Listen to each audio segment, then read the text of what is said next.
Well, all right. Well, welcome, everybody. Boy, looking out here and seeing all of you, this is so incredibly encouraging. When we conceived of this idea, you never know quite what to expect and, what's going to happen. But to see people come together and want to learn, for a teacher, that's awesome. Oh, and by the way, you're now in my classroom, so if you need to get up and use the restroom, you need to raise your hand and ask for a pass. Only 2 can leave at a time, because if there's a fire drill, I need to be able to take attendance and know where all of you are at every moment in time. That would be a nightmare of epic proportions. But welcome.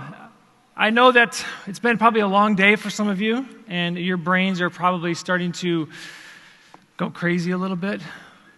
But what I want to do today is I want to have a conversation, because I believe in just simply having conversations, and that's actually what I teach my students when we talk about apologetics, is that it starts with 2 people talking, 2 people developing a relationship, because I believe that space between 2 people is a sacred space. It's a place where ideas can change.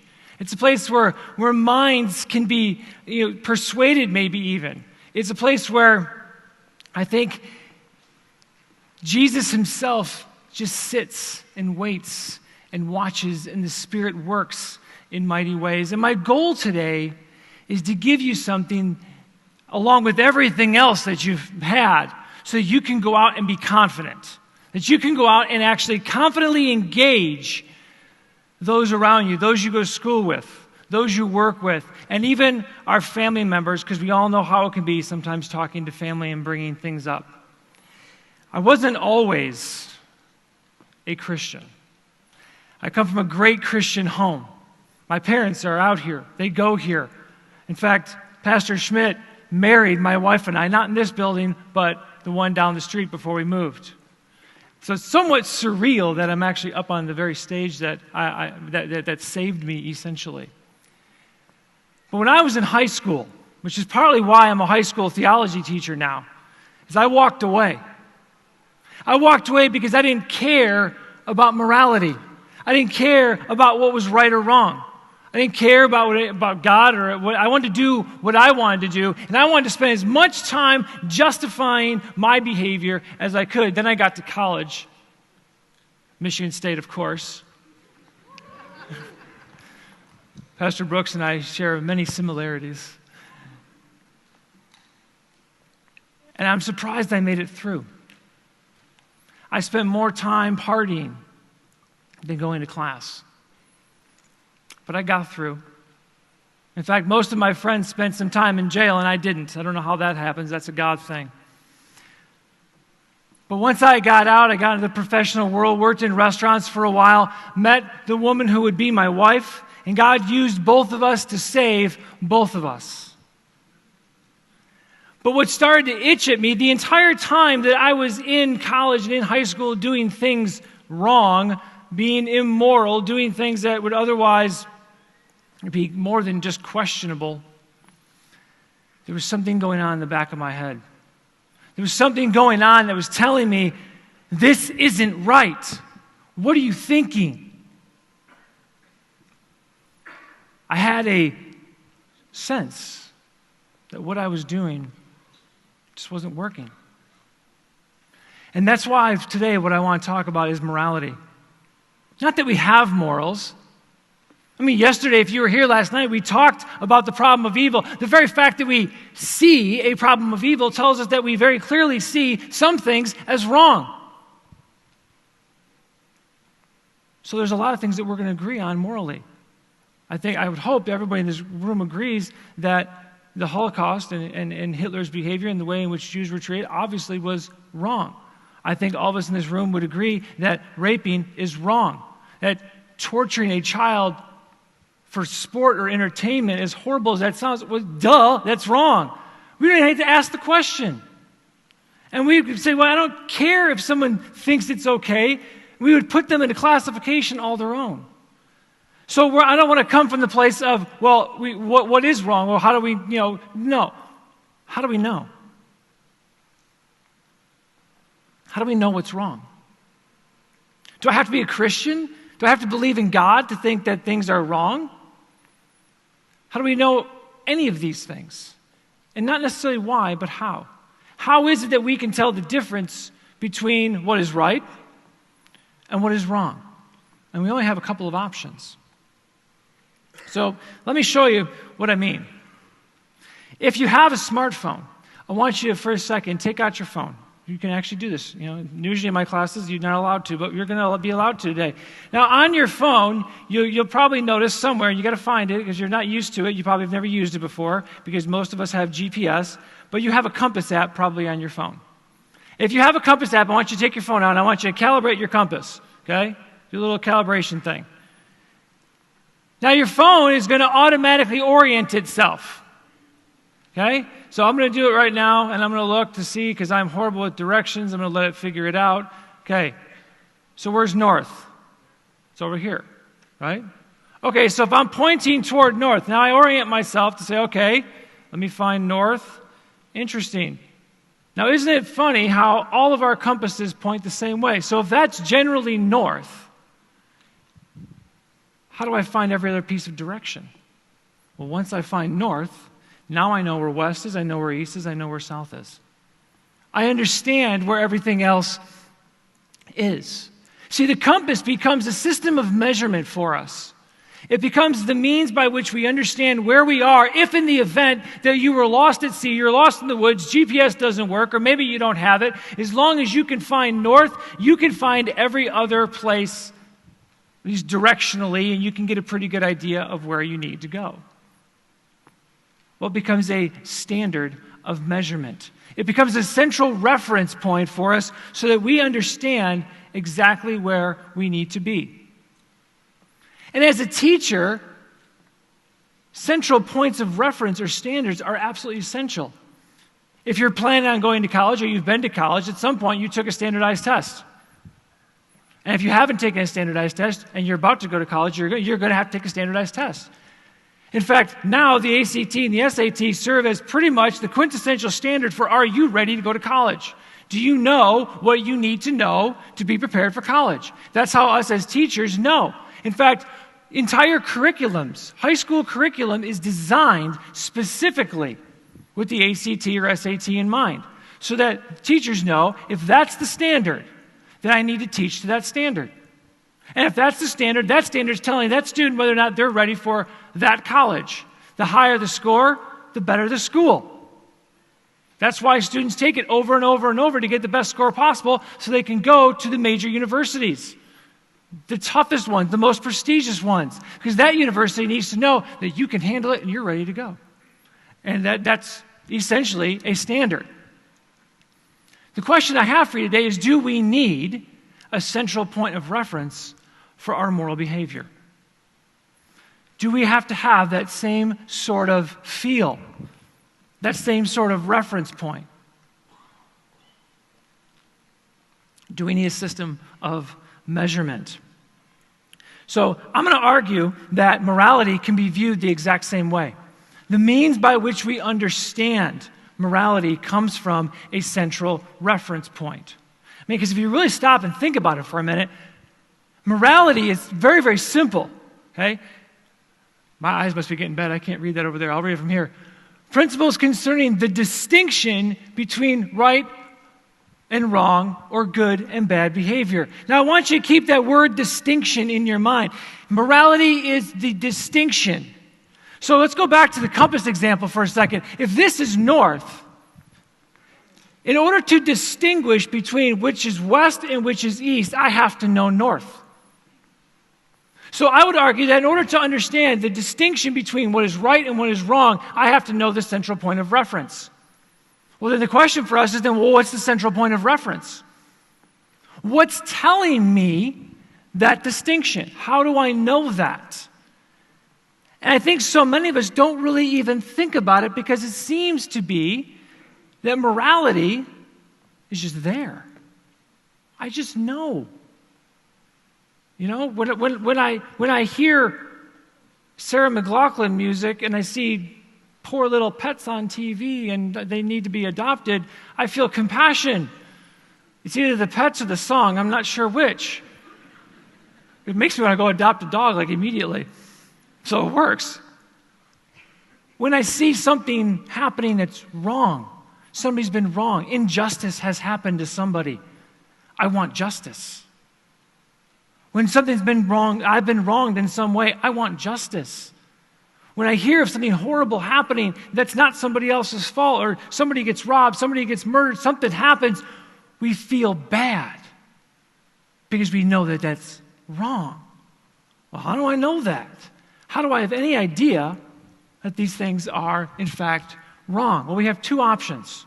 This central point of reference, I want you to keep north over here, okay? So this central point of reference, really, I'm going to break it down as simply as I can. We have two options. Either it's us, and that could be one of us, some of us, or all of us, or it's God. It's that simple. And for the atheist or non-theist of some kind, clearly, we're going to take a look at, well, it's got to be humanity. Because what else is there? If it's not God and you don't believe in God, then it must be us. Well, let's explore this for a minute.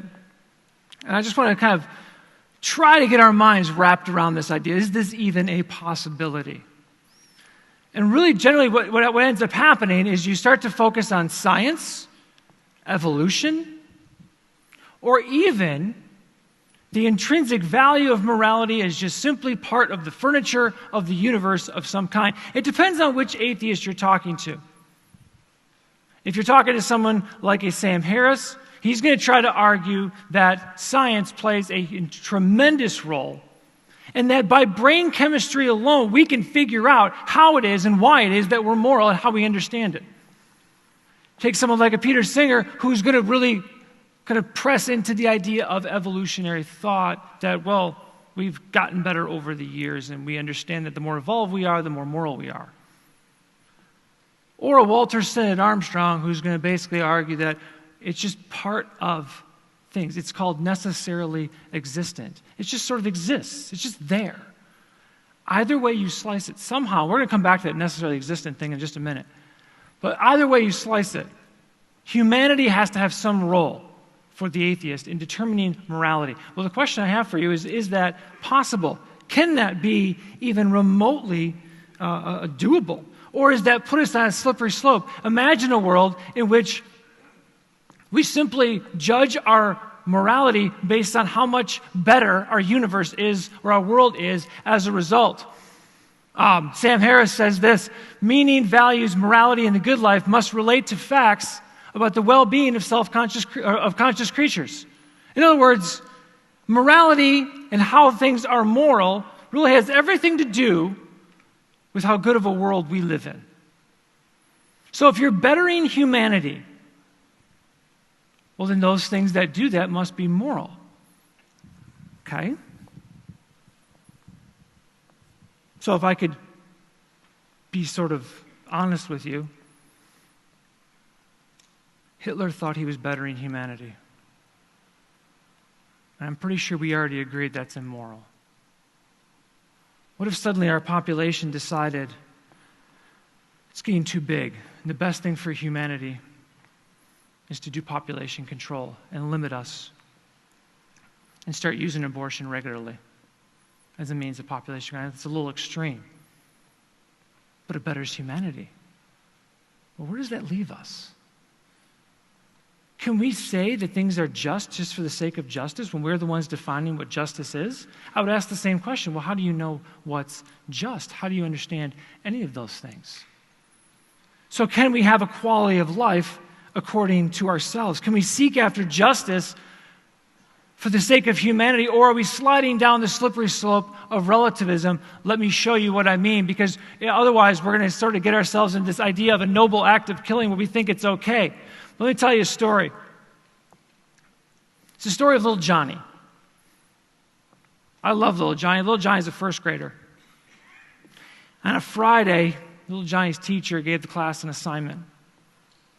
And the assignment was to go home using something around your house. Doesn't matter what it is. I want you to measure how tall you are. So the kids go home and they're just rustling around the house trying to figure it out. It's like a little game. The kids are having fun with it. But little Johnny's ambitious. He's a really, really ambitious kid. And he goes home and he's all over the house trying to figure out, because he's got to be the best. He's got to figure out how in the world can I dazzle my teacher to the point where I get the best grade in the class. I mean, he's in first grade, he's already like, I got to get the best possible grade. He doesn't have too much luck. All of a sudden, before he knows it, Monday rolls around, he's got class, and he goes back to school on Monday, and his teacher's calling all the kids up one by one to give what they've come up with. And some kids are like, well, I grabbed my daddy's shoes, and I'm such and such shoes high. Or I'm this many basketballs that I have in my garage. One kid even said, I'm this tall according to my dad. Little Johnny gets up. Mind is frantic. He doesn't have anything. He says, oh, I'm one Johnny tall. The teacher just looks at him. And it's a moment in a teacher's life where you want to laugh. You know that's not good for the student, so you're like, your brain is going a mile a minute trying to figure out what to say. Because my guess is that you all know what just happened. Little Johnny or the teacher and the rest of the class have no idea how tall Johnny is. Because according to the way Johnny measured himself, Johnny will never grow. He'll never cease to be one Johnny tall. He'll be the same height all the time. Why? Because the thing that's being measured has to be independent of the tool that we use to measure it.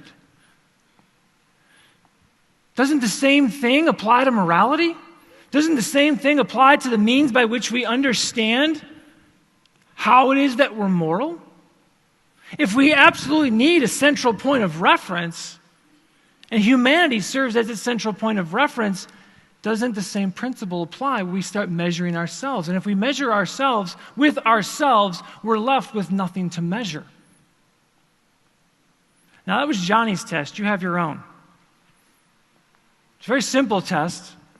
I think you can handle it. I couldn't resist not giving you some sort of assignment. It's in my nature. I want you to answer the following questions. Don't tell anybody, don't talk to the person next to you. That would be cheating and that would be immoral. Then, I want you to write it down or just keep it in your head. First question is this: what must you wear every time you get in your car? Shoes, pants, or hat? Don't talk about the person next to you. Just come up with your answer, write it down, think about it, whatever. Keep it memorized.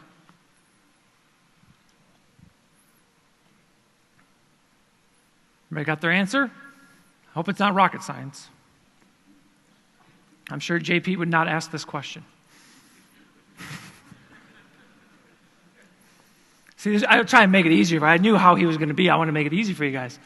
Question number 2. What tool do you need to make scrambled eggs? Seems pretty simple. You need a skillet, large bowl, or nonstick cooking spray. Remember, don't talk to the person next to you. You just write your answer down. You just be quiet and write your answer down. I don't want to see you looking at people's paper next to you. Don't be, none of that. I see you out there. The light's bright, but not that bright. Finally, last question. What's the most common kitchen appliance? Now, this one's hard. You got to think about this one for a minute. Okay? Oven, a microwave, or a coffee maker? Of course, I went to coffee maker. Jesus turned water into coffee, not wine. It was coffee. I'm pretty sure. It's in the scriptures. Everybody got your answer? Okay. How'd you do? If you got one right, raise your hand. 2 right. How about who got them all? I find that fascinating. I did this to my students once. I said, well, why did you guys all raise your hands? Well, because if I have the opportunity to get an A, I'm going to take it. Duh. If I get to be the one that decides which answers are right and which answers are wrong, then of course they're all right. Fascinating. But we really don't know, do we? Even if, let me go back one. Even if you were right, maybe you're wrong and you just don't know it, right? Even if I said, well, there's an answer key, but I'm not going to show you the answer key. I'm not going to tell you what the answers are. I'm never going to tell you what the answers are. You might think, you might be convinced, you might have done all the research, all the Googling that you could possibly come up with, and you're like, I know coffee maker is the answer. You still don't know it, because I hold the key. I'm your point of reference. My answer key is your reference point to what the right answers are. So you have no idea until I tell you what they are. Why do we think any different of morality? Even if you know the right thing, how do you know it's the right thing? How do you understand it to be the right thing? So can humanity really serve as its basis, as our standard central point of reference for ourselves? No, it doesn't work. Because we would just keep coming up with new things. And we're not left with objective morality, we're left with relativism. Because we're just going to disagree. What you think is a bettering of humanity might not be what I think. What you think is moral not be what I think is moral. We're going to be like, well, we both think it's okay, so we're just going to not talk to each other, and we're just going to agree to disagree, and we're going to be okay with that. That's not objective morality. That's relativism, and that is dangerous. So what's the other side of it? God. Oh, but I don't know if I believe in God. And this is what I struggled with for a long time. Why did I feel like some things were wrong? Could it be then, go back to the idea of morality being intrinsic, that it's just part of the fabric, of the furniture of our universe? It just is. It just is what it is. Is that even possible? Well, it's sort of hard to explain, but the basic idea is because you can think about it, it doesn't really work. But I can tell you what does work. That the intrinsic value that you feel comes from God. It's because it's derived from God's goodness. We know things are good because God is good. We know things are moral because it comes from who God is. Not what God says necessarily, but who he is. Let me explain. Because if we leave ourselves with anything less, I love this quote, because it sort of paints the picture of what we're left with if we take God out of the picture. One of my favorite theologians, Michael Bird, says this. It's a little hard to read, but pushing an old lady in front of a bus is as equally meaningless as helping her walk across the street. We can collectively stipulate that such actions is wrong, but this is no more than an opinion that has no power or value beyond the subscription of a collective will. After all, on what basis or on what authority does one describe a deed as good and another as evil? In the absence of God, ethics is reduced to aesthetics. That's it. Otherwise, we're just pretending to be our own kings and queens and doing our own thing. But if God is in this, something changes. If God is in this, then the game changes for us. And it changes how you talk to people. It changes how you think about your own morality. It changes how you interact with people. God does not create morals. They're part of who he is. It's an extension of who he is. So when he gives a moral commandment, like the 10 Commandments, for example, he's speaking to the eternal nature of who he is. You know what the best part about that is? We're created in his image. That justice you long for, that's him. That peace you feel when justice has been done, that's him. That weird love when your child is born and you see that kid for the first time and you instantaneously love them, that's him. That understanding, especially in the Christian worldview, that we are broken, nasty. My former colleagues and friend says that we are both divine and disgusting all at the same time. But that need, that longing for restoration, that's him. When we are faced with or experience a moment where we're confronted with that distinction between good and evil, when we've come face to face with God's divine image inside of us, when you come face to face with that reality, when you're faced with the decision between what is right and what is wrong, and you want to do what's right, and you feel that moment of like, I'm prone to do the wrong thing, but I want to do the right thing, and I'm trying to figure out what is right, that's the divine image working in you, whether you believe in him or not. Because people say to me all the time, well, I don't have to believe in God to do the right thing. That's true. But if God were to not exist, you wouldn't know what the right thing was. So how would you do anything right? It wouldn't matter. To choose justice over cruelty. To choose compassion over pain. When you choose love over hate. When you choose integrity over deception. When you choose to build people up instead of tearing them down. That's God. That's the divine image working inside you. And I like to call it this way. I call it a choice to dance with the divine creator.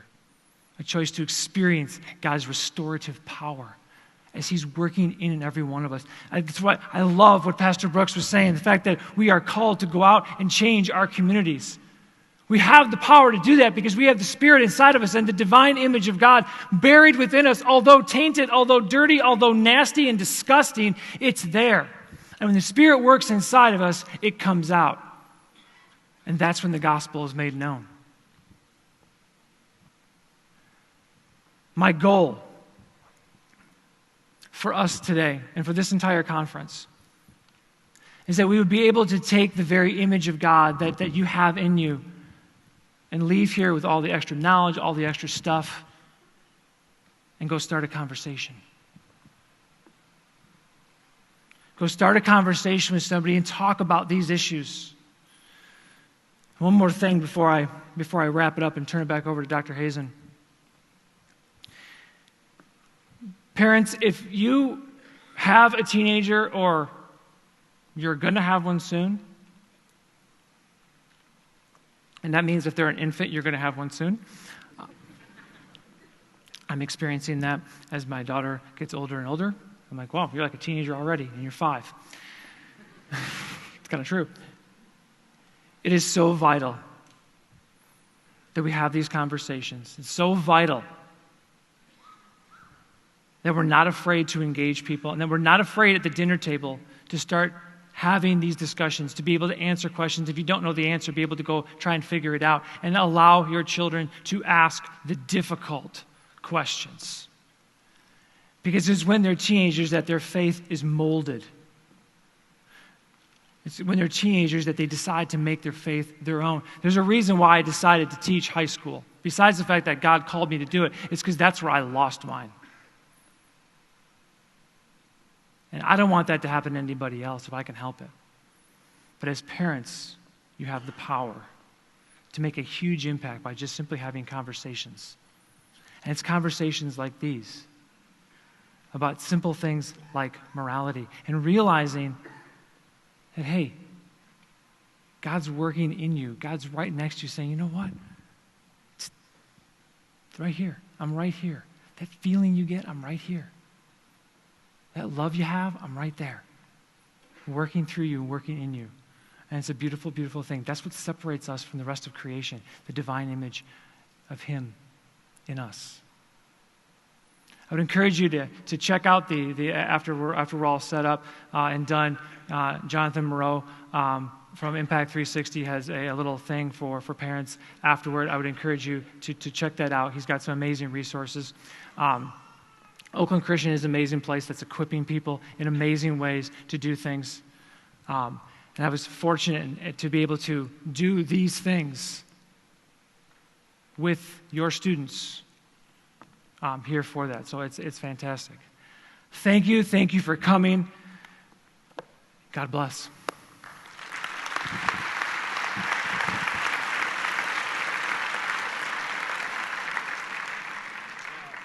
You've been very patient. We're going to